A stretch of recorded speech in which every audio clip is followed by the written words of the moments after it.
A continuación, Noticiero Telesucesos. Clasificación A. Apto para todo público.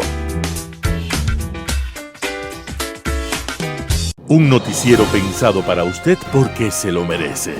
Nos acercamos a la realidad desde diferentes perspectivas. Noticiero Telesucesos. Primera parte del Noticiero Telesucesos con las noticias más importantes del día. ¿Qué tal, amigos? Bienvenidos a esta nueva edición del Noticiero Telesucesos correspondiente al día de hoy, martes 9 de noviembre del 2021. Recuerden que este noticiero llega gracias al auspicio de Preescolar El Parque. Buscando la mejor educación para tu niño, en preescolar está Preescolar El Parque. Llámanos al 0997 37 20 81. Comenzamos con la información. Un día como hoy. Un día, un niño en una biblioteca neoyorquina llegó a pedir un libro acerca de las estrellas. El bibliotecario lo escuchó sin mucho interés y se marchó al fondo de los estantes. Vino con 2 libros enormes de pastas llenas de colores. Aquí tienes, le dijo, y por encima del mostrador, el niño se las arregló para recibir los 2 enormes volúmenes. Cuando se sentó en la mesa y los abrió, se encontró con fotografías de famosos personajes del cine. Pero el niño no estaba buscando esas estrellas, así que volvió al mostrador y le explicó al dependiente. Ah, las estrellas. Esas que aparecen en la noche, le dijo el dependiente. Voy a buscar alguna cosa. Y enseguida regresó con un pequeño libro acerca de los misterios del cosmos. Ese niño neoyorquino era hijo de emigrantes rusos y recordaba que su abuelo, en la lejana Rusia zarista, cuando era joven, tenía como oficio llevar gente a sus espaldas para que pudieran cruzar un río. Recordaba que su abuelo hacía el trabajo que deberían hacer los caballos. Recordaba que su abuelo era una bestia de carga. Ese niño después siguió apasionado a lo largo de la vida por la ciencia y las estrellas, y nos llevó de la mano al Sol y a Marte, a los límites del sistema solar, a las afueras de la galaxia y a lo profundo del cosmos. Ese niño se llamó Carl Sagan, astrofísico, poeta de la ciencia, y había nacido un día como hoy, 9 de noviembre de 1934, y a él le agradecemos el que nos haya llevado al más sagrado de todos los territorios, al país de la ciencia, a ese lugar al que si se llega, ya no habrá retorno posible. Las principales noticias del día. Titulares. La CONAIE acepta invitación al diálogo hecha por el presidente Lasso. Solución vial Guayasamín, cada vez más cerca de su ejecución pese a dudas y resistencia.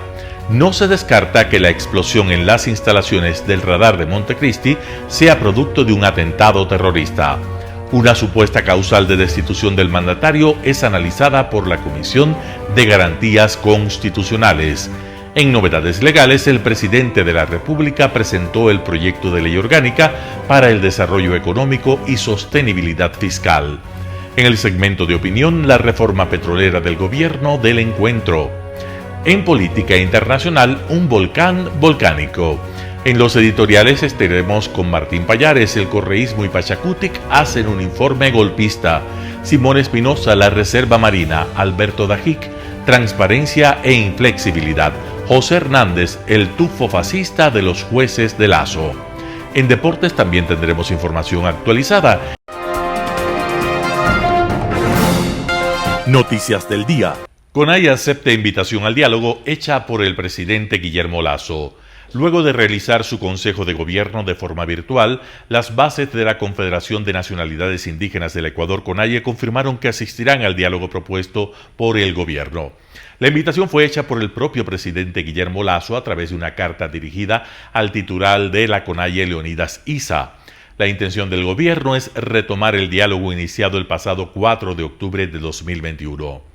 Le extiendo una cordial invitación para mantener una reunión de trabajo el miércoles 10 de noviembre de 2021 a las 11 de la mañana en el Palacio de Carondelet, donde podremos analizar temas de interés mutuo que incluyen temas propuestos por la CONAIE y por el Gobierno Nacional. Así lo señala el documento firmado por Lasso, y este 7 de noviembre la CONAIE dijo que irá al diálogo, pero con condiciones. Una de ellas es que la reunión debe ser pública. También se pide una revisión al precio de los combustibles y se insta al presidente a aclarar su vinculación con el caso Pandora Papers. Solución vial Guayasamín, cada vez más cerca de su ejecución pese a dudas y resistencia. Desde el 2016 se mantiene un contrato con la empresa china Road and Bridge Corporation con la finalidad de construir la solución vial Guayasamín, un proyecto que busca unir Quito con los valles de Tumbaco y Cumbayá. La noche del 25 de agosto de 2021, un mes antes de que Jorge Yunda deje la alcaldía de Quito, el directorio de la Empresa Pública Metropolitana de Movilidad y Obras Públicas aprobó una adenda al contrato con la empresa china. Con la aprobación de esta adenda al contrato, se dispone que la empresa china empiece la construcción del proyecto, cuyo costo es de $130 millones. Con 5 votos del directorio de entonces, el de Yunda, el del ex secretario de Planificación Sergio Tamayo y el del ex secretario de Movilidad Guillermo Abad, mientras que Ceballos y el concejal René Bedón se abstuvieron de aprobar el documento. Según el concejal Bedón, la intención de la Empresa Pública de Movilidad y Obras Públicas fue impulsar la terminación del arbitraje internacional que el municipio mantiene con la empresa china. Este arbitraje se tramita en los tribunales de Bogotá para evitar el pago de multas económicas. Todo ocurre porque ambas partes interpusieron demandas en 2018, pues consideran que el proyecto no ha iniciado por incumplimientos tanto de la Empresa Pública de Movilidad como de la empresa china. No obstante, aún no se conoce el trazado vial por donde pasará la solución vial Guayasamín. Esto debe ser aprobado necesariamente por el Consejo Metropolitano porque es una competencia establecida en el Código de Ordenamiento Territorial. A esto se suma el costo del peaje, cuyo valor no se ha establecido, ni la metodología que se aplicará para su posible incremento. También Ceballos dice que falta solucionar 2 temas: los volúmenes de obra y la corrida financiera.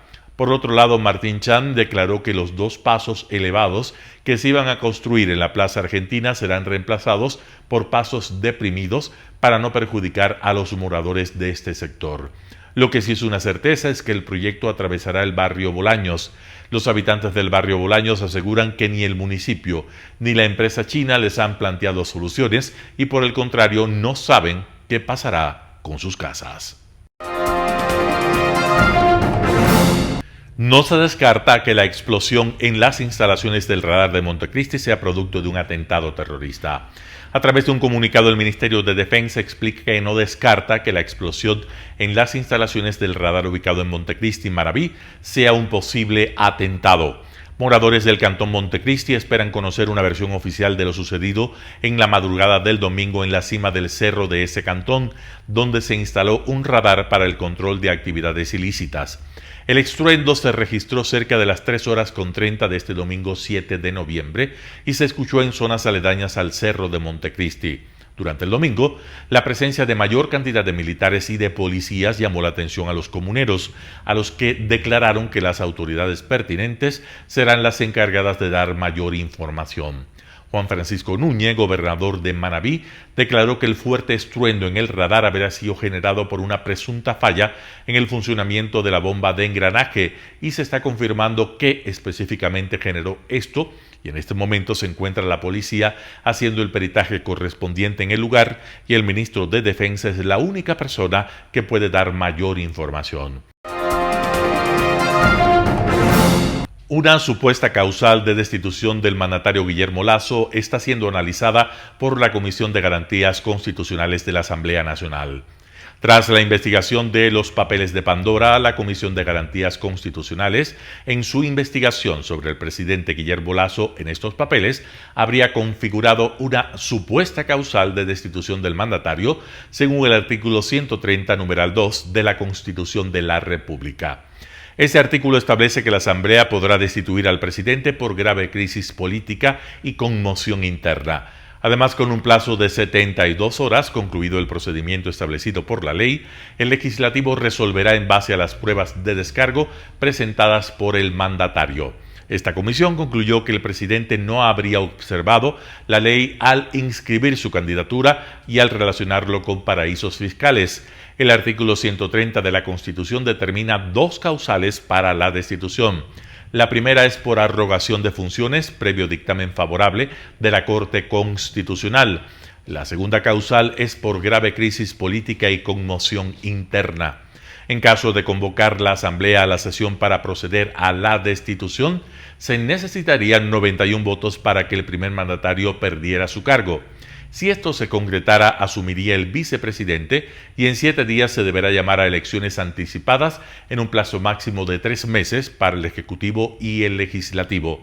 El gabinete ministerial declaró que un grupo de asambleístas, liderado por el correísmo, elaboró un documento sin sustento legal ni argumentos lógicos que pretende asegurar que se habría configurado una supuesta causal de destitución. Novedades legales a cargo del estudio jurídico Naranjo Martínez. El presidente de la República presentó el proyecto de ley orgánica para el desarrollo económico y sostenibilidad fiscal. El 28 de octubre de 2021, el presidente de la República remitió a la Asamblea Nacional el proyecto de ley orgánica para el desarrollo económico y sostenibilidad fiscal tras la pandemia del COVID-19, calificado como urgente en materia económica. La Asamblea Nacional tendrá 30 días para su tratamiento. En lo principal, el proyecto de ley propone la creación de 2 contribuciones temporales sobre el patrimonio de las personas naturales que al 1 de enero de 2021 posean un patrimonio igual o mayor a $1 millón y de las sociedades que al 31 de diciembre de 2020 posean un patrimonio igual o mayor a los $5 millones. Adicionalmente, el proyecto de ley contempla la creación de un régimen impositivo voluntario único y temporal de regularización de activos en el exterior. Mediante resolución del 2 de noviembre de 2021, el Consejo de Administración Legislativa calificó el proyecto y lo remitió a la Comisión Especializada Permanente de Desarrollo Económico, Productivo y la Microempresa, a fin de que inicie la tramitación correspondiente. Un panorama de noticias para su estatura intelectual.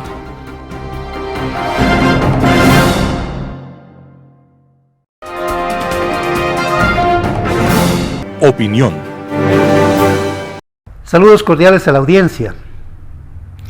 La reforma petrolera impulsada por el gobierno del encuentro, es decir, por el gobierno del presidente Lasso. La reforma petrolera que es parte de este proyecto de ley orgánica para el desarrollo económico y la sostenibilidad fiscal tiene algunos aspectos que son muy criticables y que en el caso de pasar la reforma serían lesivos para los intereses del país. La reforma de hidrocarburos que está incluyéndose en el proyecto que menciono está modificando una frase que dice exploración y o explotación de los hidrocarburos. Esta frase ya la modificó en el contrato de prestación de servicios el gobierno del presidente Correa en el año 2010.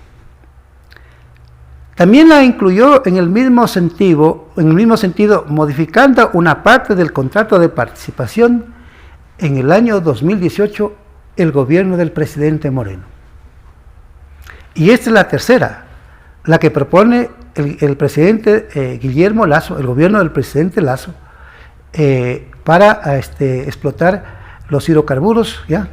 Y eso significa que con esta frase de explorar y o explotar, significaría de que el Estado puede, en el caso de pasar la reforma, estaría facultado para entregar, para transferir, para delegar al sector privado todos los campos petroleros que están bajo el control del Estado a través de Petroecuador. Todos los campos petroleros que están ubicados en las provincias de Orellana, Sucumbíos, Napo y Pastaza. Todos. Porque la reforma, así como está planteada, dice que podría servir esa reforma de explorar y explotar para nuevos proyectos exploratorios, pero también para entregar los campos en producción. Lo dice el proyecto de ley, para entregar los campos en producción. ¿Qué significaría, además de entregar todos los campos? Segundo, que les entrega un negocio en marcha. Un negocio en marcha, que anualmente significa por la exportación petrolera de $7,000 millones, $8,000 millones, $9,000 millones, $10,000 millones o $12,000 millones al año por la exportación petrolera. Si pasan todos estos campos a las empresas privadas podrían manejar todo ese patrimonio. Y de esos ingresos por la exportación del petróleo, la mayor parte iría para las compañías petroleras, por la experiencia que tenemos del contrato de participación, que estuvo vigente en los años 90, hasta el año 2010, en donde las compañías, de acuerdo a análisis rigurosos de técnicos especializados, se llevaron más del 74% de la producción diaria de los yacimientos. Hay estudios y análisis de sus mismos técnicos de que el Estado recibió en el extremo de los casos 26% de la producción de esos yacimientos. Por lo tanto serían 74% que participan las compañías y el Estado participaría apenas del 26%. Eso ya se dio. Las compañías petroleras a través de ese contrato no pagaban regalías petroleras. No pagaron regalías petroleras. El Estado prácticamente recibió cero ingresos de las regalías petroleras, porque las exoneraron. Y entonces no se puede tener ese tipo de contratos en donde las compañías petroleras también pagaban el 25% del impuesto a la renta. El 25% del impuesto a la renta. Cuando el contrato con la compañía Texaco, pagó la compañía Texaco el 87.5% del impuesto a la renta. Pagó el 18% de las regalías petroleras. Pagó el 2% de la estación Coca. Y tuvo una participación en el contrato del Estado del 62.5%. Si ese fue el mejor contrato del Ecuador, ¿por qué el gobierno no retoma ese contrato? Que es el que le dio la mayor riqueza petrolera a este país, la mayor riqueza económica a este país, producto de la explotación petrolera que se desarrolló en las provincias de Orellana, Sucumbíos y Napo. Yo no entiendo por qué el gobierno prefiere otros contratos que han sido lesivos para los intereses del país. El de prestación de servicio ha sido lesivo. Hay informes donde el Estado recibió cero ingresos. Hay un informe presentado por el contraalmirante Raúl Jaramillo del Castillo, por el señor Ricardo Estrada, que fue presidente de Petroecuador, por el señor Hans Collins, que fue presidente de Petroecuador, por el señor economista Jorge Pareja Cugalón, que fue gerente de CEPE y presidente ejecutivo de Petroecuador. Fue una comisión de alto nivel de 6 personas. Estuvo ahí presente en el año 95 el subsecretario de Hidrocarburos en funciones. Cuando hicieron el análisis económico del bloque 16, adjudicado en ese entonces a la compañía Maxus, en principio ese bloque 16 fue adjudicado a la compañía Conoco, después a Maxus, después pasó a Repsol, en el año 95. Hiciste un informe técnico económico que le presentaron esta comisión al directorio de Petroecuador, y entonces nos dice la comisión a través del informe de que el Estado recibió cero ingresos. Bueno, esos son los contratos que están vigentes. Entonces no puede estar esos contratos pueden estar vigentes porque le generan un enorme perjuicio económico al Estado. Le generaron tanto el de prestación de servicios como el de participación. Como digo, en el de participación el Estado recibió una parte marginal. El gobierno de Correa decía el 20%, pero técnicos especializados han dicho que el Estado recibió el 26%. El 74% de la producción, es decir, la mayor producción, fue para las compañías petroleras. Eso es lo que está incluyéndose en la reforma. Pero también se está incluyendo en la reforma. Dice, aparte de los contratos que están vigentes en el país, dice que el Estado, que Petroecuador puede tomar contratos que están vigentes en la legislación internacional y quieren importarlos a esos contratos, ¿ya? Y ponerlos en el país en vigencia mediante reglamento, ya no en la ley de hidrocarburos, con lo cual van a generar un mayor caos jurídico. ¿Por qué? Porque en la ley de hidrocarburos están vigentes 6 contratos, que no se aplican unos cuantos de ellos. El de asociación, que ya no se lo aplica desde los años 90 hasta la actualidad, y que fue el mejor contrato.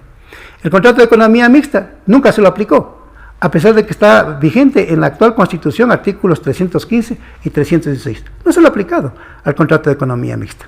Hay un contrato de gestión compartida que tampoco se lo aplica, porque parte de ese contrato se derogaron sus disposiciones a través de una demanda de inconstitucionalidad a principios de este siglo a través del Tribunal Constitucional. Está un contrato de participación que ya hemos dicho, donde el Estado se queda con la parte marginal. El contrato de prestación de servicios, que cuando baja el precio del petróleo prácticamente el Estado no recibe nada, y el contrato de campos marginales. Ya. No se justifican 6 contratos para un país de producción petrolera marginal que explota petróleo, el Ecuador, en un porcentaje del 0.4% de la producción mundial de petróleo. La producción mundial de petróleo está sobre los 100 millones de barriles al día. Petroecuador apenas tiene una producción cerca de 500.000. Entonces, el país que tiene una producción marginal no se justifican 6 contratos, debería haber 1. Pero además con esto que dice que en la reforma que se está incluyendo, que dice que se tomarán en cuenta y se incorporarán a la legislación otra modalidad de contratos, dice, mediante otras formas contractuales de delegación vigentes en la legislación ecuatoriana o de usar el empleo en la industria a nivel internacional que no contravenga la legislación ecuatoriana, las cuales podrán ser determinadas en el reglamento a la presente ley. Aquí que estén vigentes en la legislación ecuatoriana. Los contratos petroleros tienen que estar vigentes en la ley de hidrocarburos y no en ninguna otra ley. Tienen que estar vigentes, los de exploración y explotación de hidrocarburos tienen que estar vigentes en la ley de hidrocarburos, no en otra ley. Y ponen que estén vigentes en otra legislación ecuatoriana, con lo cual están generando un mayor caos jurídico.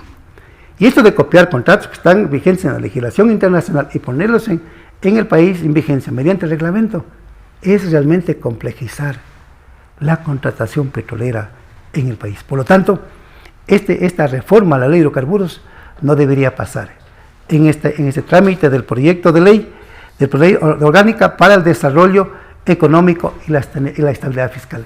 Este capítulo no debería ir.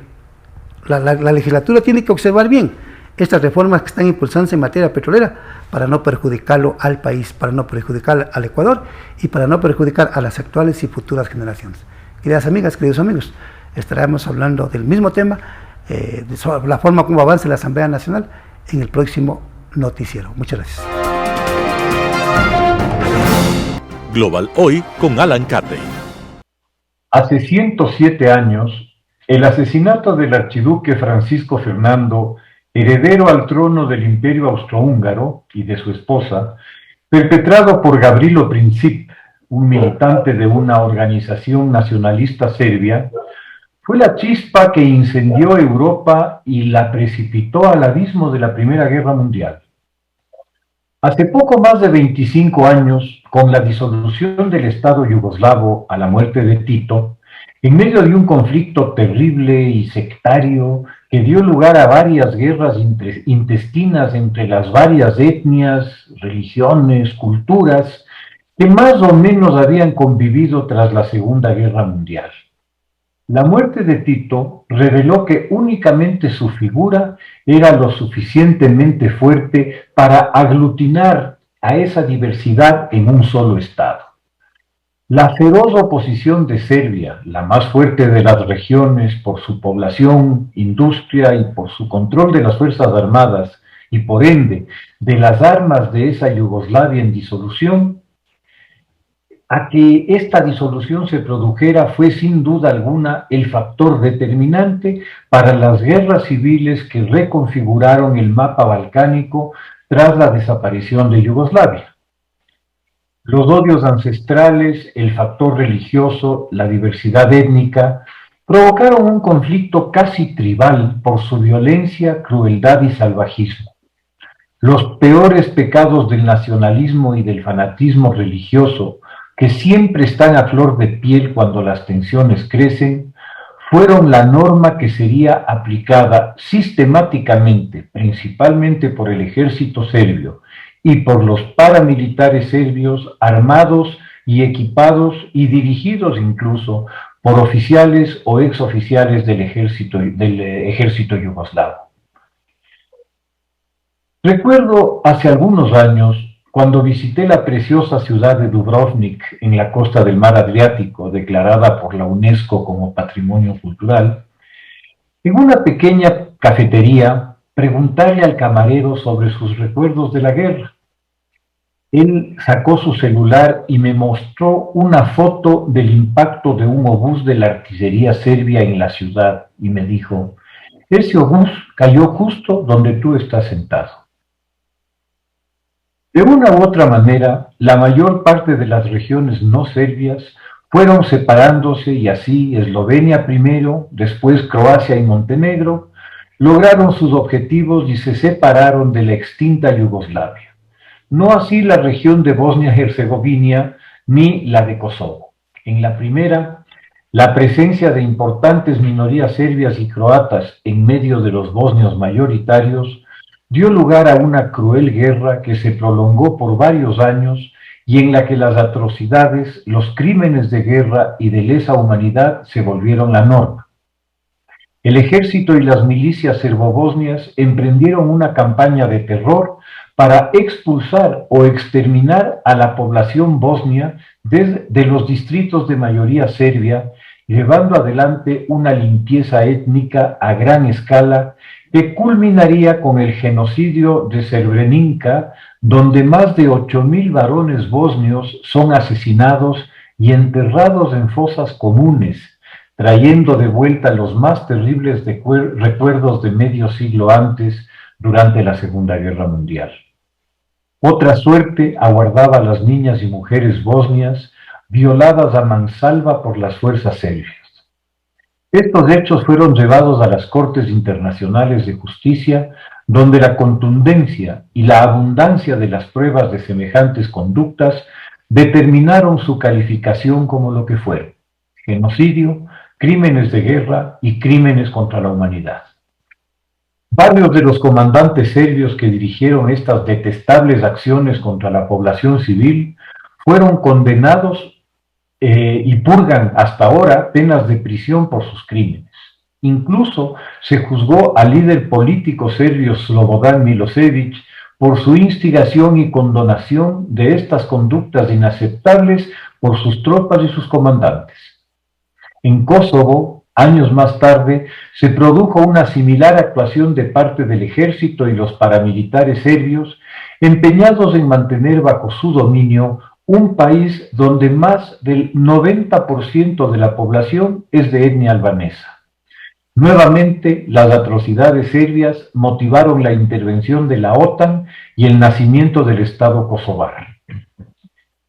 El horror que el conflicto serbio provocó en la comunidad internacional y particularmente en la europea por las reminiscencias del pasado, finalmente produjo la acción militar de la OTAN que terminaría en los acuerdos de Dayton, estableciendo la independencia de Bosnia-Herzegovina y una fórmula sui generis de gobierno rotativo entre bosnios, serbios y croatas, con un alto comisionado de Naciones Unidas con poder de veto y capacidades incluso legislativas.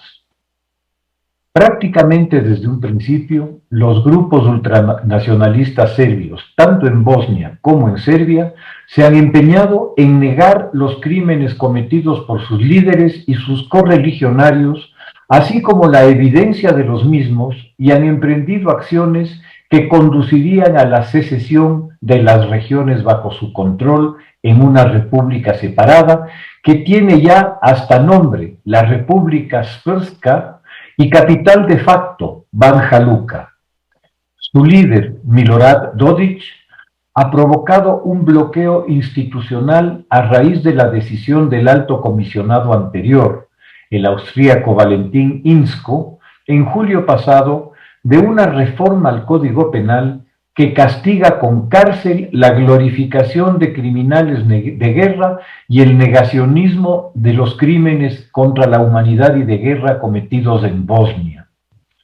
Dodik, en rueda de prensa, declaró que este acto era el último clavo en el ataúd de Bosnia-Herzegovina y que la República Srpska no tiene más opción que lanzar el proceso de disolución, afirmando además varias veces que no hubo un genocidio en Srebrenica. No hubo un genocidio donde se mata a 8.000 personas y se las entierra en fosas comunes por ser bosnios y por ser musulmanes. La compra por cuenta de esta república de 2.500 fusiles de asalto para su policía, inevitablemente ha provocado graves resquemores en Bosnia, con toda razón, vistos los antecedentes de los nacionalistas serbios. Como cabría suponerse, Rusia se ha alineado firmemente tras la postura serbo-bosnia y ha bloqueado en Naciones Unidas las acciones del alto comisionado actual, quien está poniendo sobre aviso a la comunidad internacional de la crisis que se avecina en los Balcanes. Rusia juega su carta de solidaridad eslava, base de su influencia en la región, donde le conviene generar tensiones para minar y limitar la influencia europea. Sorprende el alineamiento de China con una situación cuyo objetivo final, declarado por Dodic, es la secesión de su República del Estado bosnio. Justamente la postura que tan enérgicamente condena el régimen chino cuando la proponen ciudadanos taiwaneses que nunca han formado parte siquiera de la República Popular China, constituida recién en 1949. El hecho de que sean los Balcanes una zona de particular interés chino para la política de penetración económica en Europa como extensión de su nueva ruta de la seda, a lo mejor tendrá que ver algo con esta falta de desinterés. Muchas gracias. Editorial. El correísmo y Pachacuti hacen un informe golpista. Artículo de Martín Pallares publicado en 4 Pelagatos. La comisión de la Asamblea que investigó los Pandora Papers finalmente cumplió su cometido. Montar a como dé lugar y si es necesario sin cuidar siquiera las formas, un caso para enjuiciar y destituir al presidente Guillermo Lasso. Lo hizo con un informe que concluye con un peculiar set de recomendaciones. Por un lado, da por hecho que Lasso es culpable de violar la ley del pacto ético que prohíbe a los funcionarios públicos tener capitales en las llamadas offshore, y por otro pide al Pleno de la Asamblea conseguir las pruebas que la comisión no tiene. El informe, cocinado prácticamente en su totalidad por el correísmo, también tiene un evidente propósito: someter a Lasso a un escarnio público ante el Pleno de la Asamblea. La aprobación se hizo luego de una larga lectura de las 241 páginas del informe con los 7 votos que tiene ahí el correísmo y Pachacuti.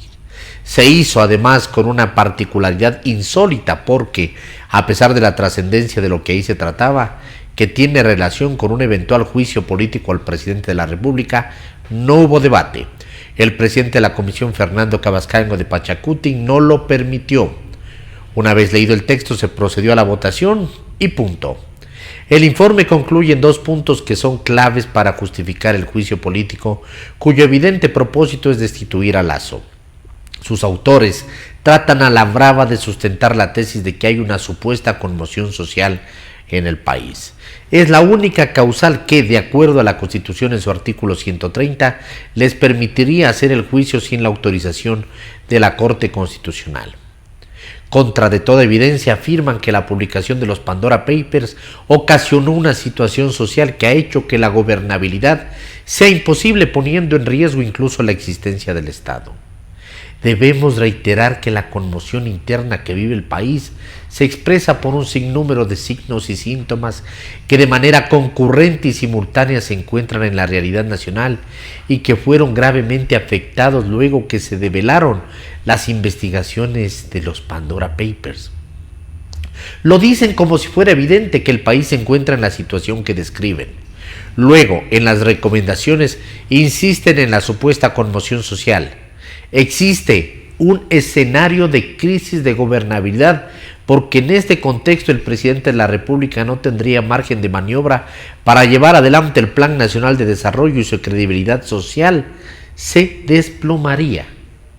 Más adelante agregan que existe un ambiente de frustración, conflicto social y vergüenza colectiva, lo que generaría un escenario de conmoción social porque altera de forma radical las coordenadas éticas y deontológicas del sistema político.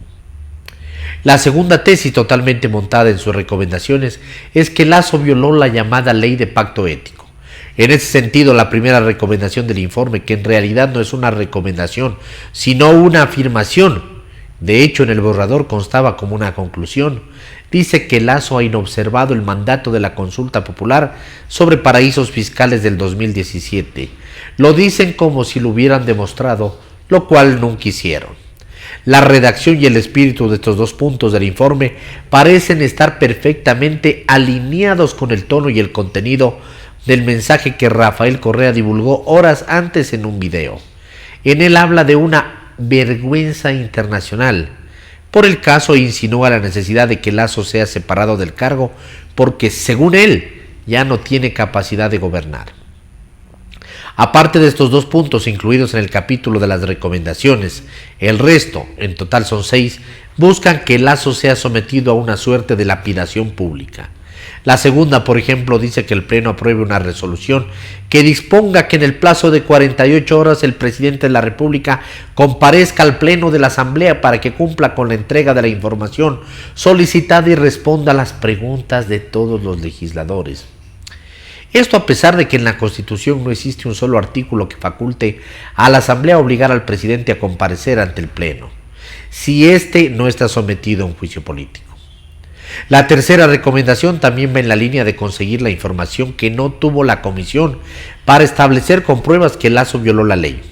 Por eso apunta a que el Pleno apruebe una resolución para obligar a todas las instituciones del Estado que están vinculadas a las transacciones y al patrimonio de Lasso a que levanten la reserva de toda la información que se les pida. Además, que se hagan públicas las cuentas bancarias del presidente Lasso. La idea es bastante clara: exponer las finanzas de Lasso incluso cuando estos datos no tendrían absolutamente nada que ver con el supuesto fin de la investigación, los Pandora Papers. Luego los firmantes de este informe piden que se exhorte al Ejecutivo y a la Corte Constitucional para que se acelere la ratificación del acuerdo de intercambio de información tributaria con los Estados Unidos y que se pida al Congreso de ese país que se inicie una investigación exhaustiva sobre los activos de autoridades ecuatorianas, incluyendo al presidente de la República. La última recomendación dice que la Asamblea debe enjuiciar a Lasso en el plazo de 72 horas posteriores al vencimiento del plazo de comparecencia del presidente de la República. El Pleno de la Asamblea resuelve en mérito de este informe y expediente. Al final de la sesión se nombró como ponente de este informe a Fernando Cabascango, presidente de la comisión. Su nombramiento también fue peculiar. La ultracorreísta Victoria de Sintonio propuso a Mario Ruiz de Pachacutic para que sea el ponente, pero este rechazó el ofrecimiento y la propuso a ella, que a su vez pidió que fuera Cabascango. Pocas horas más tarde el gobierno emitió un comunicado rechazando el informe. La comisión, se lee, en contra de la razón y del derecho, ha sugerido que el presidente de la República no observó la ley al inscribir su candidatura. La comisión ha irrespetado el debido proceso y que su actuación carece de validez jurídica. El gobierno hace un llamado al Pleno de la Asamblea Nacional, que ahora deberá conocer y discutir dicho informe para que cumpla su papel apegado a la Constitución y en defensa de la democracia, rechazando semejante injurídica e inmotivada opinión que viola no solo toda regla de derecho, sino de la lógica y hasta del idioma, y cuyas conclusiones no solo son patentemente falsas, sino que inclusive no tienen hilación lógica alguna con los antecedentes planteados, que no pasan de ser meras especulaciones pseudo-ideológicas desconectadas totalmente con los hechos del caso. En la Asamblea se necesitan 70 votos para aprobar ese informe, pero aprobar un informe abierto y descaradamente golpista, con argumentos forzados y recomendaciones que no tienen asidero en la Constitución, no parece tarea sencilla, a menos que la Asamblea decida en una actitud suicida seguir la postura golpista del correísmo y una parte de Pachacutic. Artículo de Martín Payares, publicado en 4 Pelagatos. La Reserva Marina, Simón Espinosa, El Comercio. El corazón tiene razones que la razón no entiende, escribió Blas Pascal luego de su encuentro con Dios. El mar tiene sus cordilleras submarinas que el subdesarrollo no sospecha. La cordillera submarina de Carnish, dorsal asísmica entre la costa de Ecuador y las Galápagos, es de origen volcánico. La cordillera submarina del Coco está compuesta por rocas volcánicas geológicamente jóvenes y tuvo su origen en lo que hoy llamamos las Islas de las Galápagos. La cordillera submarina de Colón, antes conocida como elevación Cocos-Nazca, es una continuación del centro de divergencia de las Galápagos y los lineamientos submarinos llamados Darwin y Wolf. Como al olmo se adhiere la hiedra, así te adhieres, pobre corazón, donde hayas un poco de amor. Los peces y la fauna de tales abismos viven vibrantes y coloridos al abrigo de estas montañas mágicas protectoras de la vida profunda.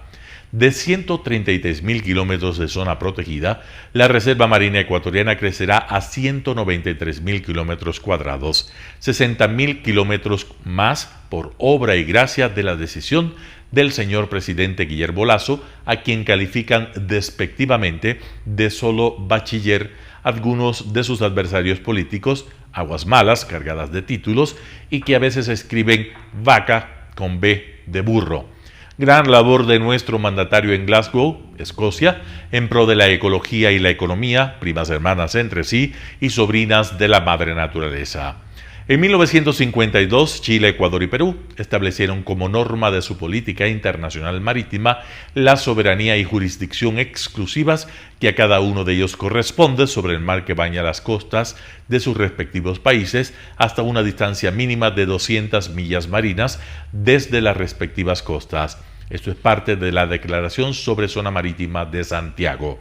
El doctor Mauricio Gándara ha traído a colación el casi seguro retraso ecuatoriano en cumplir con los compromisos pactados por Ecuador en la Convención de Naciones Unidas sobre Derechos del Mar en el 2012, CONVEMAR. El punto estaba en exponer a tal organismo los estudios específicos sobre las cordilleras mencionadas que justifiquen la extensión de la plataforma continental ecuatoriana. Y así con las de otros países también. A los menos desarrollados se les concedieron 10 años para la entrega de tales estudios. El plazo vence el 26 de diciembre de 2022. Algo se ha hecho hasta ahora. Toca a los señores canciller y ministro de Defensa arbitrar las medidas necesarias para cumplir lo que no cumplieron los gobiernos anteriores. Los compromisos de Glasgow pueden financiar estos trascendentales estudios. Hará falta un acuerdo para nuevos plazos. Estamos caminando de la informalidad a una conducta madura y para este caminar es necesario que el mayor número de ecuatorianos ame a la patria, no de palabra, sino de obra. Habrá pues que reponer estudios y prácticas de ética en las escuelas y los colegios y la premilitar en la secundaria. Simón Espinosa, El Comercio. Transparencia e inflexibilidad. Artículo de Alberto Daquí publicado en Diario El Universo. La proforma presentada por el Ejecutivo empieza el proceso de transparentar la realidad del país.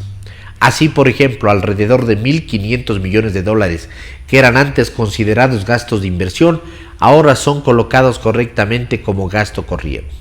Eran sueldos, bonos y otras remuneraciones pagadas en los ministerios de Educación y Salud.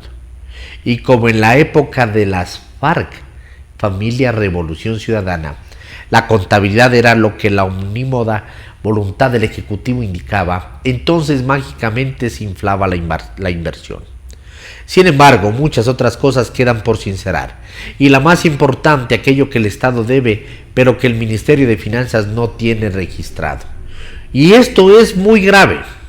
Así, por ejemplo, la Junta de Beneficencia de Guayaquil muestra que se le deben más de 160 millones de dólares, pero en el Ministerio de Finanzas la deuda es de 10. El saldo proviene de dos fuentes. La primera, los pacientes derivados por el Ministerio de Salud, y la segunda, los derivados por el Instituto Ecuatoriano de Seguridad Social, IES. La Junta dio el servicio y cuando va a cobrar el Ministerio de Salud le dice: no tengo plata. Entonces la Junta va al Ministerio de Finanzas y ahí le dicen: no hay partida. Tengo que verificar que el servicio realmente se dio y buscar cómo hago espacio presupuestario para pagar. Y en este drama de no poder la Junta rechazar pacientes porque se mueren y la no existencia de partidas, el Estado, que es uno solo, tiene al borde de la muerte a la Junta de Beneficencia. Y cuando se va al IES, esa institución dice también: no tengo plata. porque el Estado me debe. Ese manejo del Estado inventado por las FARC no solo que no era transparente, poniendo como inversión lo que es gasto corriente, sino que además retuvo devoluciones del IVA perjudicando a GAD, universidades y a muchos más. Y por último, no les paga a quienes han prestado servicios al Estado.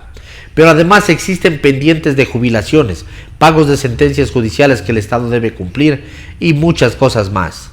Todo esto está dentro de un oscuro saco llamado atrasos, que nadie sabe exactamente cuánto representan y que se vuelve tarea indispensable del gobierno del encuentro de transparentar y hacernos ver la realidad. Esta herencia que viene desde que los refundidores, no refundadores, pues fundieron a esta pobre patria, inventaron la forma más perversa de gobierno. No puede, no debe continuar. Hay que hacer un alto y que los atrasos y la opacidad en el manejo de las cuentas públicas no vuelvan a existir en el país. Con fórmulas creativas esto se puede resolver porque el Estado no es quien sufre como consecuencia de esto, sino las víctimas que hicieron transacciones con aquel. Mientras esto no se haga y no se detecte en forma profesional dónde está la gracia y dónde están las instituciones que deben desaparecer o reducirse, no habrá crecimiento económico, no habrá la soñada recuperación. Y esto lo podemos afirmar porque esos atrasos que agobian a tantas instituciones y personas son sencillamente una mochila muy difícil de cargar para quienes no son el Estado en el Ecuador. Artículo de Alberto Dajic publicado en Diario El Universo. El tufo fascista de los jueces de Lazo, José Hernández, 4 pelagatos. Los asambleístas correístas y de Pachacutic que presentaron un bodrio por informe contra Guillermo Lazo no saben que están instalados en el mundo kafkiano que es, como dijo Kundera, la imagen del mundo totalitario.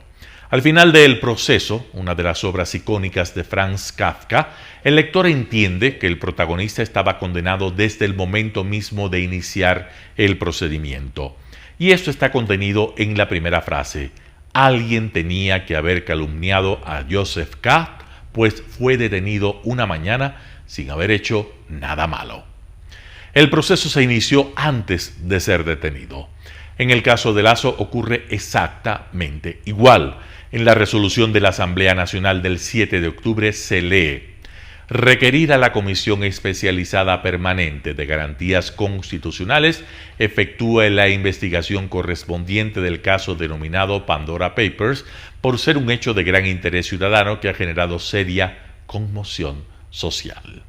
La seria conmoción social se repite en los objetivos generales de esa comisión y en sus objetivos específicos. En el escenario social, político, institucional y mediático del Ecuador, derivado de las causas y consecuencias de la investigación de dicha comisión. En las causales previstas por los estados de excepción identificados por la Corte Constitucional. En los signos y síntomas que de manera concurrente y simultánea se encuentran en la realidad nacional y que fueron gravemente afectados luego de que se develaron las investigaciones de los Pandora Papers. Lo repitieron tanto que se lo creyeron. ¿Hay conmoción interna por los Pandora Papers? No, ni la pudieron generar Leonidas Issa y los sindicalistas, que sí hicieron esfuerzos en vano. Pero ese es el motivo invocado para acusar a Lazo de incumplimiento constitucional por grave crisis política y conmoción. Aquí, como en el proceso de Kafka, nadie necesita probar nada. Se entiende que, inmediatamente formulada, esta consideración no requiere ser demostrada. Es más, es un hecho, aunque no haya evidencia material. Lo mismo ocurre con los paraísos fiscales. La comisión debía aprobar el vínculo efectivo de Lazo, una vez que inscribió su candidatura para la elección de 2021 con cuentas offshore. No lo hizo, pero lo considera un hecho, aunque en el informe, que no contiene una sola prueba, solo figure como una posibilidad. No solo eso, en la primera recomendación se habla de continuada violación del artículo 4 de la ley del pacto ético, sin que haya evidencia alguna de lo que afirman. Se vuelve así a prácticas dignas de la Inquisición. La acusación, demostrada o no, sella el destino del acusado. El resultado de la investigación solo puede parecerse a la acusación que la propicia, se pruebe o no. Lo que la comisión dijo desde el inicio es la verdad.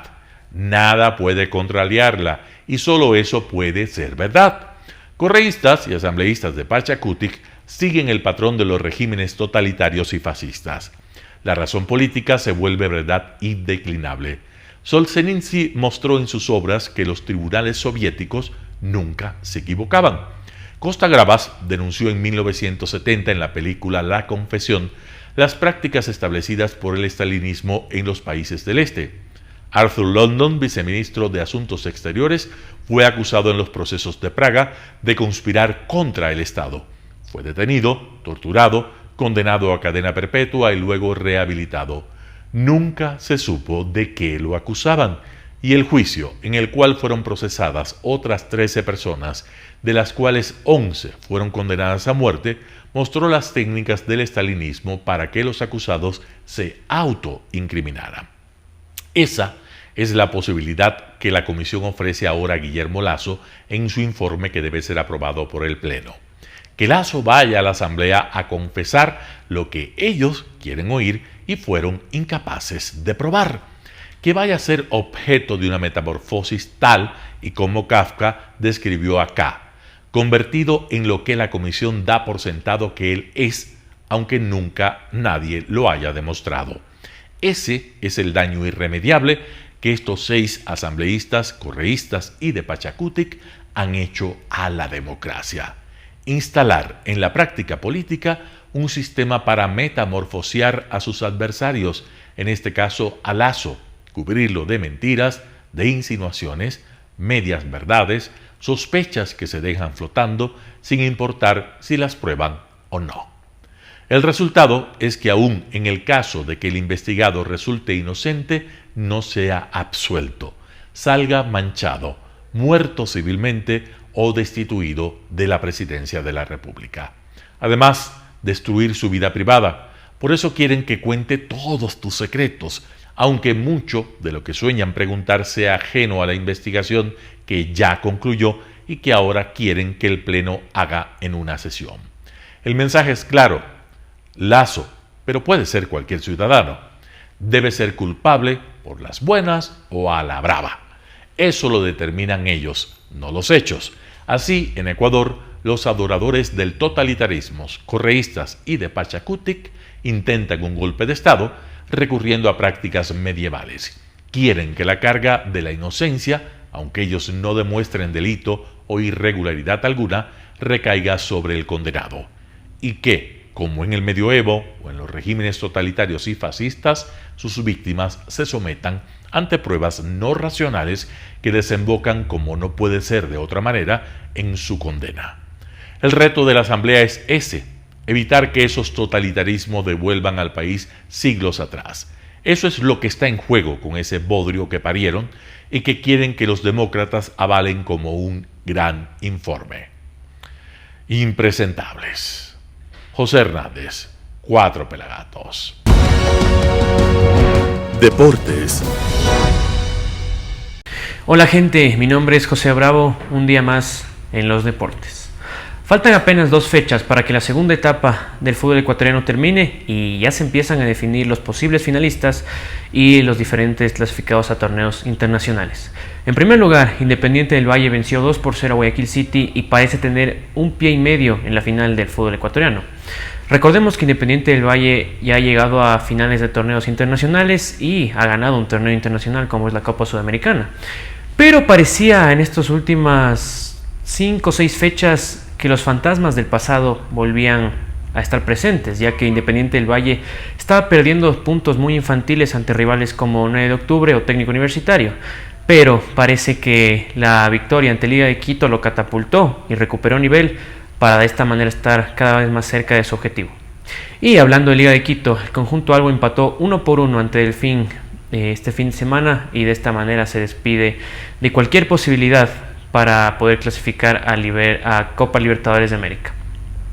Existen dudas, existe nerviosismo en el conjunto de Liga, ya que parecía que Marini empezaba a encontrar un equipo, empezaba a encontrar apoyo en los jóvenes, en Reasco, en el ya conocido Alcíbar, pero ya son 4 partidos sin ganar, por lo que veremos hasta dónde alcanza Liga, ¿no? Ya la Copa Libertadores ya está descartada, pero ¿y el cupo a Sudamericana? ¿Hay riesgo?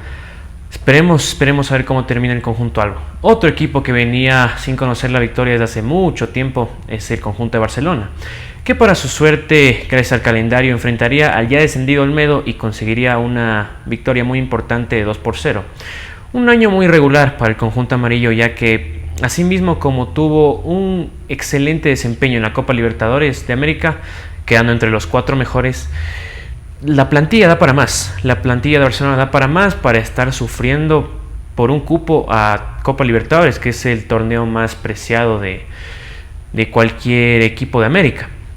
Por lo que los hinchas toreros no compran el mensaje simplista que realiza Bustos o que realiza la directiva de un campeonato financiero. De esta manera el técnico se mantiene en la cuerda floja, ya suenan diferentes nombres como la vuelta de Subeldía o la contratación del ex técnico de Católica Santiago Escobar, por lo que tendremos que ver quién toma el cargo de este equipo. Además, Emelec, que parece no querer final, no suelta el pie del acelerador y después de ganar 2-0 al Musurruna se prepara para una posible final adelantada ante Independiente del Valle, que será la siguiente semana en Sangolquí. Semana de eliminatorias, semana de selección en la que la Tri recibe a Venezuela en Casablanca, y esperemos que nuestra selección, la selección ecuatoriana de fútbol, consiga un resultado, consiga una victoria que nos invite a soñar para Qatar 2022. Y por último, el Chito Vera venció en su combate en la UFC al norteamericano Frankie Edgar en una de las peleas principales de la jornada. Mi nombre es José Bravo y nos vemos la siguiente semana en Deportes. Este noticiero llegó gracias al auspicio de Preescolar El Parque. 0997-372081 es el teléfono que te conecta con la mejor educación preescolar para tu niño. Recuerden, amigos, seguirnos en nuestro noticiero el día de mañana, acompañarnos a través de nuestras redes sociales, además Facebook Telesucesos Quito, Instagram @telesucesos_, Twitter @telesucesos29. Estamos también en YouTube como Telesucesos HD y en nuestra página web www.telesucesos.net. Que pasen bien, hasta mañana. Lo mejor de la mañana informando para usted.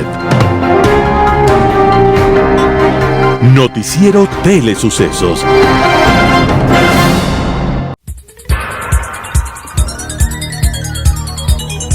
Las opiniones vertidas en este espacio por la producción y dirección del programa son de exclusiva responsabilidad de sus autores y de quienes intervienen en ellos.